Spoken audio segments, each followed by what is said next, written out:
Bolagun, who is a doctoral researcher in sociology and social policy at the University of Leeds.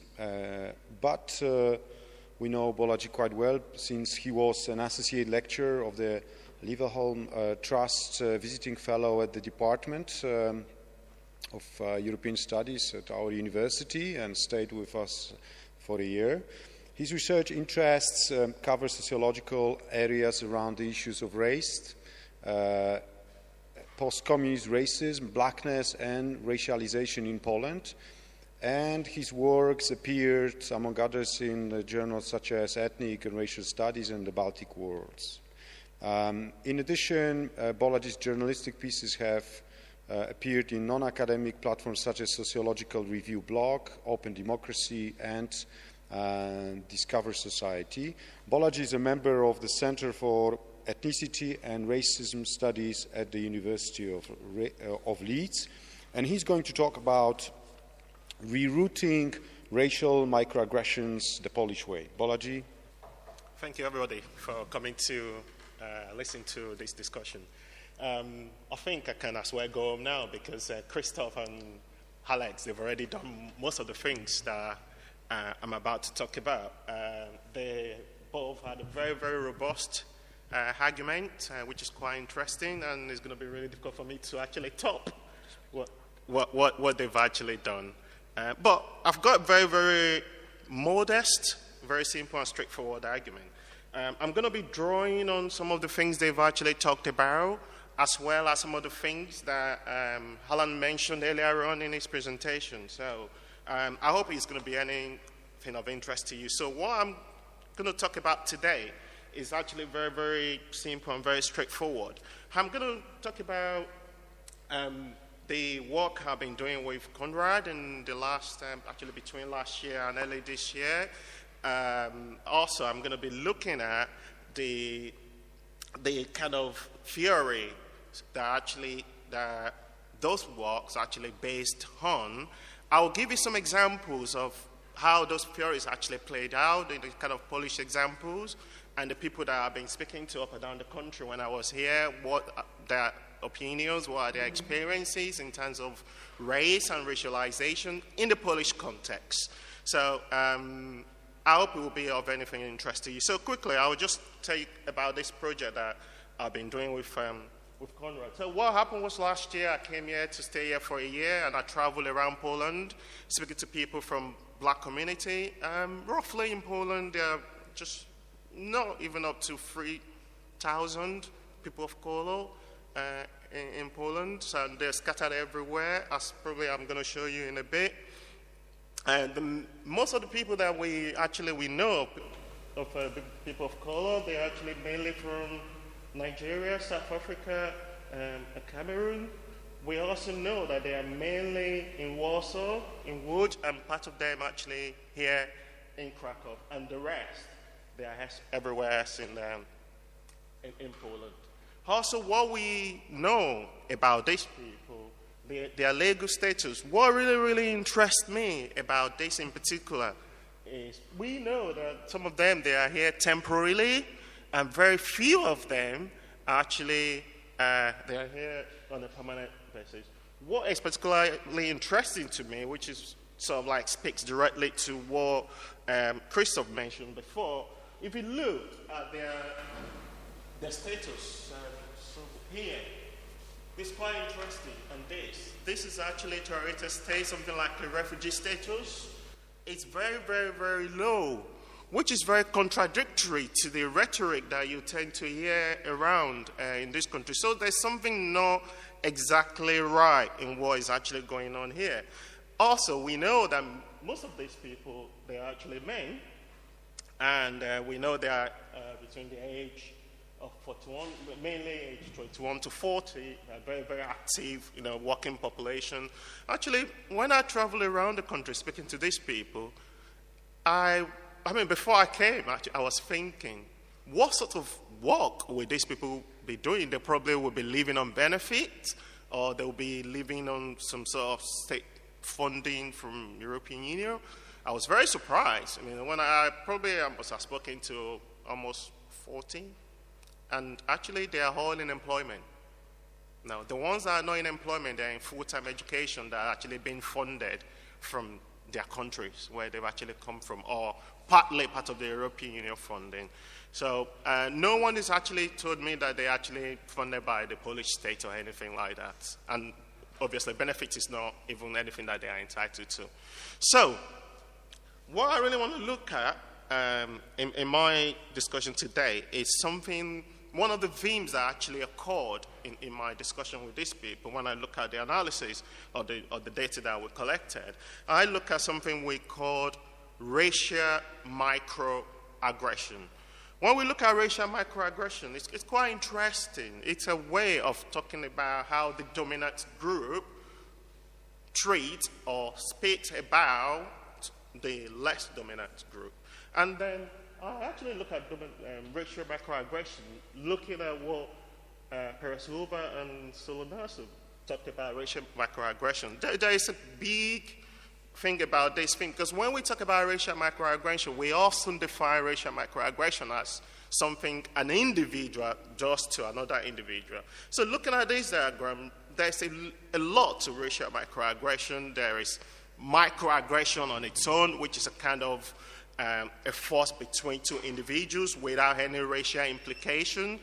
Also within that, we have the institutional racism, which is actually built upon policies and upon laws that are actually against the less dominant group. And then in between all that, we have racial microaggression. This is where race comes into it.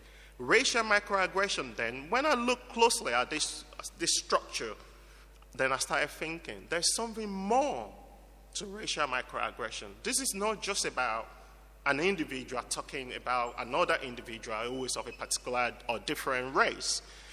In my view, I have to look at what is bigger than this racial microaggression. After all, racial microaggression is only a concept that was just developed in the 60s, by Chester Pierce and other people that have actually followed on to speak about racial microaggression.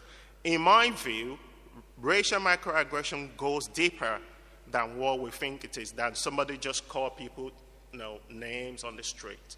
For me to understand racial microaggression, I turn to this work. Anyone who is interested about race and racialization and racism, the way it works in the West, in America, and as well in Europe, should look at what Charles Mills talked about, racial contracts. This is quite interesting. I get very, very passionate when I talk about racial contract. Basically, what he's talking about, I'll quickly tell you what he's talking about. There are three things in here. What he's saying is, forget about an individual talking about another individual. What is going on in here? Mills is telling us we have to rethink and reroute the way we look at how people say things about each other, because they are part of the processes where people come to speak about a particular individual that actually it underpins the way the black and white people come to exist, or the way non-white people and white people come to exist. What is actually talking about is we need to look back. What are the foundations of European philosophy, psychologists? Those are the things, those are where all the ideas are coming about. And there is a particular thing he mentioned in that particular work. At the beginning of the work, he said, everything we have as a foundation, they said the foundation about race. Because most of the works we have as foundation, what they did actually is they set difference between what is European and what is non-European. And they call those things racial contracts. And they define racial contract. It says, what most of the famous European philosophers actually, what they've done is they look at contracts. It says those contracts, they are not contracts for everybody, but they are contracts. They are agreements between certain people. And it said they are mainly agreement between white people and agreement with non-white people. And it's quite interesting the way he actually looks at it. He looks at actually the main works of contract theorists, people like Hobbes, Locke, Rousseau, Kant, the works of especially Immanuel Kant. If you look, anyone who knows very much Immanuel Kant, most of his works are full of race and racialization and racism, and it's actually what it actually does is set apart what is European and what is non-European. Most of the works of these people, they moved away from philosophy, they go into psychology, they go into biology, and they go into anthropology, and they go reproduce from the time immemorial up to today. These are the works that influence what we actually do and what we talk about. Most of the things I think, even some of the things that Christoph pointed out and Ola also mentioned, they all actually, in my view, they came from idea of racial contract. It's the way and the fact that we see ourselves differently. These people, they are set apart from us. They have different mentality. They have different ideology. They have different culture. Therefore, their contract cannot fit into our contract, even though majority of these people, they're actually born and brought up in the main way as actually we brought up. And actually, they're even more European than many of the people that actually claim to be European. Now, I will go on and give you a very, very quick example of what I mean by racial contrast. So some of these examples that I'm going to give you, just mainly 3 examples, they came from the people that I spoke to when I was here, and these are actually, they are Polish, people, they're mixed race, Polish citizens, born, brought up here, and the way they see themselves and the way the society actually see them.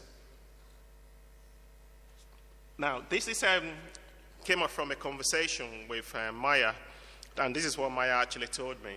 And she said, in Poland, people look at me and stare at me, asking me why my skin color is black and how long I've been in Poland. They don't have bad intentions for asking these questions, but these questions are racist because I speak Polish. Why would somebody ask how long I've lived here? There's a sense of intention in everyday racism in Poland. I will even say unconscious racism is common in Poland. People are unconsciously racist the way they are saying things, and they will really push and be declarative about not being racist. They will use racist terms and languages. This is because it is how they learn. I'm not talking about far-right people, she said. I'm talking about everyday reality. What this woman was talking about, I find it very, very interesting, the fact that she recognizes that there's no bad intention in this, but it's part of what is actually being embedded in the system, in the educational system, like I said before, in the cultural system, is the way people see things. This is another example from Sofia, another mixed race Polish person. Say, if you ask anybody on the street, who is a Polish person to you? They will say, a Polish person is a white person. Who is a Polish person? How will you describe a Polish person? They just don't see me as much Polish as they are. This is crazy part of everything for me. Crazy in all aspects. Again, this is somebody who is actually born, brought up in Poland. She sees herself as Polish, but highly disconnected with Polishness because of the way the society perceives her. And the last example I'm going to give to you, which again relates to racial contract, because everything is stemmed through the idea of race. This is Hensel. It's telling me, I feel like I belong to this society, meaning Poland, but never fully accepted. It depends on the situation. Some people accept that I'm just Hensel, a Polish guy, but also I know most people, when they look at me, the first thing they think is that I'm a foreigner, that I'm not Polish. It's like an everyday struggle. When I go to the shop, when I'm in the restaurant, I talk to people, and 90% of them will start talking to me in English because they never see me as a Pole. What is of particular interest to me is after speaking to these guys, and I thought, okay, this may just be what you're thinking in your head.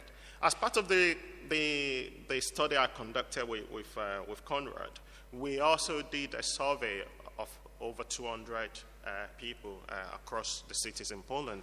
And I was very surprised that sort of a similar thing came up in the surveys that we did. I'll just quickly show you, run you through just one of them. I hope you can see this. This is just one example of this one. When you ask them a question about skin color, that if people from sub-Saharan Africa experience prejudice and discrimination in Poland, is it because of a skin color? And I was surprised to hear that majority of them actually agree, even many of them rather agree. Only very few of them actually disagree. Now, this idea, in my view, I mean, there are so many examples we can run through, but to save time, I'll just quickly go on to draw a conclusion on this. This idea, in my view, takes us back to the idea of what all these things may appear as microaggression or racial microaggression, which has no big meaning to many, everyday people. In my view, they are highly embedded. They are systematically in the idea of race, and they are actually explained through the notion of racial contracts. It's just the notion that these people are set aside from us. So, as a way of conclusion, I hope I will get a lot of questions to explain further on this. Is I want to, to believe that racial microaggression in Central Europe, Central and Eastern Europe, I would say, it still has a lot to do with the idea of conceptualization of race, which I don't think is been looked into heavily in this part of the world. People still use a kind of biological understanding of things which is no longer valid, but it's still very important because this is the way people come to understand the other, but it's not valid. In my argument, I've argued elsewhere that all this is it's a social argument rather than a racial argument, in my view. The second conclusion I'll come to today says, whenever we look at racial contracts, when anyone who has a chance to actually read the racial contracts, the racial contract up to now has always been read in terms of the Western civilization, the colonization of Africa, of South America, the exploration of the world by the West and America. No. The idea of racial contract is strictly not Western, it's European, because it's the way the Europeans in general, see their civilization against the non-European. So the idea of race is not, in the West, is not completely detached from the idea of race in Central and Eastern Europe. And my last conclusion is, I think we still need to pay a lot of attention to the notion of microaggression and the role it plays in the life of people of color in this country. Thank you.